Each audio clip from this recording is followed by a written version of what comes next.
मैं मेरे नगर वड़नगर से कभी कभी ट्रेन के अंदर विसनगर जाया करता था।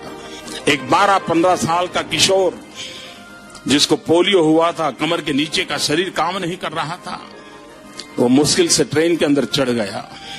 उस गंदे कपड़े थे, भिक्षुक जैसा लगता था, लेकिन वो भीख नहीं मांगता था और हर किसी के पास जाकर के वो रिक्वेस्ट करता था मुझे बूट पॉलिश करने के लिए दीजिए। और उस समय 10-15 पैसे में बूट पॉलिश होती थी और लोग कभी दया भाव के कारण, कभी करुणा के भाव के कारण उससे अपना जूतों की पॉलिश करवाते होंगे।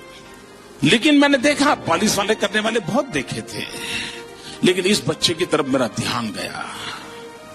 मैं देख रहा था क्या कर रहा है। उसने क्या किया, अपने गंदे टूटे फूले झोले में से उस दिन का टाइम्स ऑफ इंडिया निकाला और उस पर लिखा था, ग्राहक के प्रति उसने लिखा था कि आज का दिन बहुत ही शुभ हो, आपकी यात्रा शुभ हो, आपके सारे काम सिद्ध हो। अंग्रेजी में उसने एक छोटा वाक्य लिखा था और जैसे ही उसने जूते दिए पॉलिश करने के लिए तो इसने उनके हाथ में टाइम्स ऑफ इंडिया पकड़ा दिया। उस ग्राहक को भी लगा कि 10 पैसे में पॉलिश हो रही है और 1 रुपए का अखबार पढ़ने को मिल जाता है। इस घटना को मैं देख रहा था तो मैंने उस बालक को पूछा, मैंने कहा भाई तुम हो कौन? बोले मैं कर्नाटक का हूं,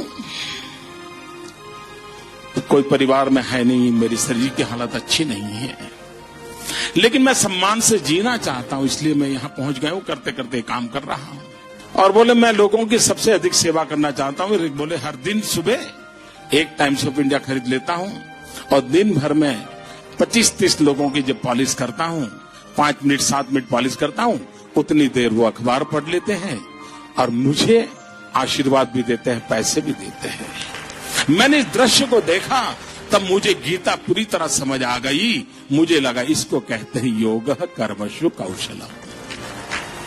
पॉलिश करने वाले काम को उसने योग बना करके जिस प्रकार से उसमें प्रोफेशनलिज्म ला करके काम किया था, और यही तो योग कर्मशु कौशलम है जो जिंदगी को जोड़ देता है, कार्य में जीवन को जोक देता है।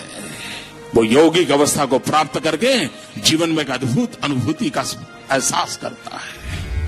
उच्यते अनेन इति योग कर्म